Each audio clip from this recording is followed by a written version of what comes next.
प्यारे बच्चों, आज हम क्लास 9th हिंदी क्षितिज में पहला पाठ प्रेमचंद जी द्वारा रचित दो बैलों की कथा को पढ़ने और समझने वाले हैं। इस पाठ में दो बैलों के माध्यम से प्रेमचंद जी ने मानवीय गुणों का, मानवीय मूल्यों का चित्रण किया है। बहुत ही इंटरेस्टिंग कहानी है, तो आपने इस वीडियो को पूरा देखना है और आगे बढ़ने से पहले अपने दोस्तों को भी जरूर शेयर करना है। तो इस पाठ में जो मुख्य पात्र हैं, जो सबसे अहम रोल वो निभाएंगे दो बैल, क्योंकि कहानी का नाम है दो बैलों की कथा। दो बैल आपस में कितने प्रेम से रहते थे, इनमें भाईचारा था, कैसे एक दूसरे को सपोर्ट करके चलते थे।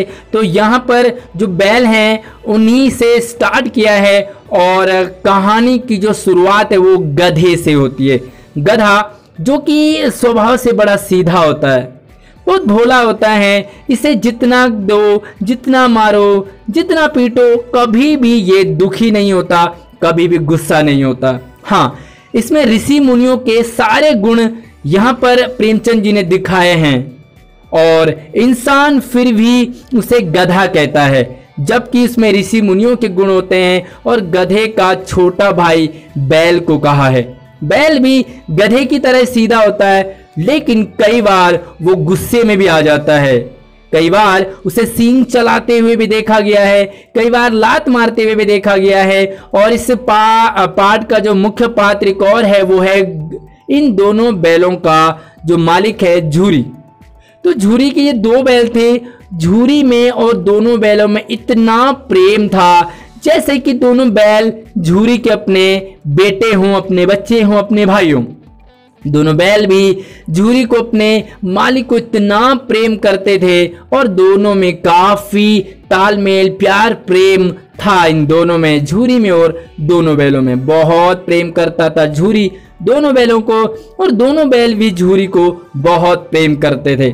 झूरी से कभी भी अलग नहीं होना चाहते थे। दोनों बैल आपस में इतने टाइम से रहने लगे थे कि दोनों में भाईचारा हो गया था। दोनों बैलों में आपस में एक साथ खाते पीते, साथ में रहते। एक दिन झूरी की पत्नी का भाई यानी कि झूरी का साला गया, दोनों बैलों को अपने घर ले गया, अपने खेतों में काम करने के लिए। लेकिन दोनों बैलों को लगा जैसे मालिक ने उन्हें बेच दिया।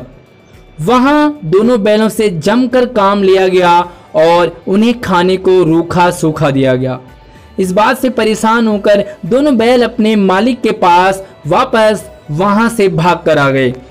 झूरी बड़ा खुश हुआ अपने दोनों बैलों को देख करके, लेकिन झूरी की पत्नी जो कि गया की बहन थी, वो बड़ी गुस्सा हो गई और उन्हें भला बुरा कहने लगी। नमक हराम जैसे शब्द उसने प्रयोग कर लिए कि ऐसे बैल जो कि मेरे भाई के यहाँ पर थोड़ा सा भी काम नहीं किया। और अगले दिन फिर से झूरी का साला आया और दोनों बैलों को फिर से अपने घर ले गया। इस बार उसने उन्हें टांगे में जोता और फिर से कड़ी मेहनत उनसे करवाने लगा, खेतों का काम करवाने लगा। दोनों बैलों ने इतनी मार कभी नहीं खाई थी, इतना काम कभी नहीं किया था, क्योंकि झूरी काम तो करता था लेकिन बड़े प्रेम से करवाता था। बड़ा गुस्सा आया हीरा और मोती को। इनमें मोती का जो स्वभाव था वो बड़ा गुस्सेल था। तो एक बार गया ने हीरा को मार दिया तो मोती हल तुड़ा करके वहां से भाग खड़ा हुआ, क्योंकि दोनों बैल एक दूसरे से बड़ा प्रेम करते थे। और मार पड़ी हीरा को, गुस्सा आया मोती को, लेकिन फिर से वो दोनों पकड़े में आ गए और फिर से उन्हें मोटी मोटी रस्सियों से बांध दिया। उसी घर में एक छोटी सी बच्ची रहती थी जिसकी माँ नहीं थी। उसकी सौतेली माँ उसे बहुत मारती थी, उसे खाना नहीं देती थी। लेकिन दो लड़की दोनों बैलों को एक एक रोटी अपने हिस्से का रोज दे दिया करती थी। दोनों बैलों से उसे एक अपनापन, आत्मीयता हो गई थी, क्योंकि दोनों बैलों को भी मारा पीटा जाता था, लड़की को भी मारा पीटा जाता था। एक दिन उस लड़की ने उन दोनों बैलों को खोल दिया, उनकी रस्सियां खोल दी, क्योंकि लड़की का उनसे अपनापन हो गया था। दोनों बैल भागने लगे। झूरी कसाला गया और उसके कुछ गांव के दोस्त उनके पीछे भागे, लेकिन वो नहीं पकड़े गए और वो किसी खेत में जाकर के मटर चरने लगे। जगह अनजान थी,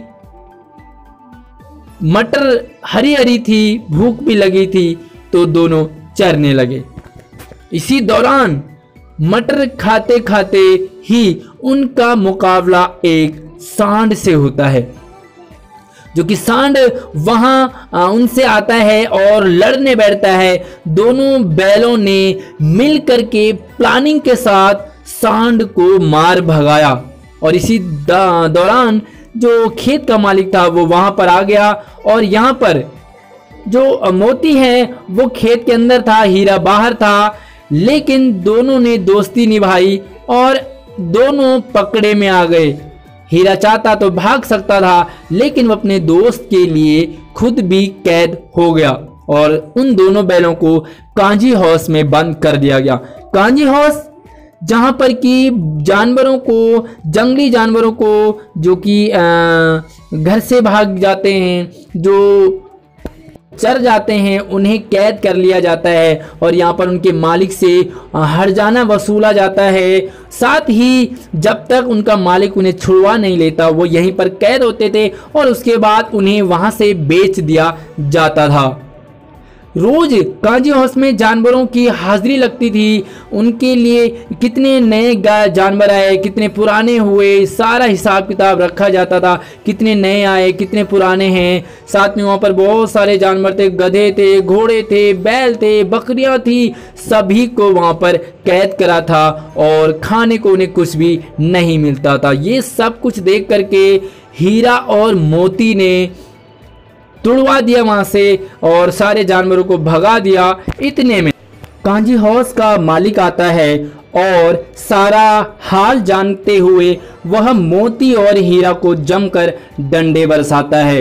ये देख करके वो दोनों बैलों को नीलाम कर देता है, बेच देता है और उन्हें एक कसाई खरीद लेता है। कसाई दोनों बैलों को रस्सी से बांध के और इतनी देर में क्या देखते हैं, दोनों बैल कि उन्हें उनका जाना पहचाना रास्ता याद आता है और वो उस कसाई के हाथ से, दड़ियल के हाथ से छूट करके भाग जाते हैं और सीधा अपने घर पहुंच जाते हैं झूरी के पास। झूरी उन्हें देखता है, बड़ा खुश हो जाता है। उसके दोनों बैल वापस आ चुके होते हैं। वह दोनों बैलों को देखता है। इतने में दड़ियल भी दोनों बैलों को लेने आ जाता है और कहता है कि मैंने इन दोनों बैलों को खरीदा है।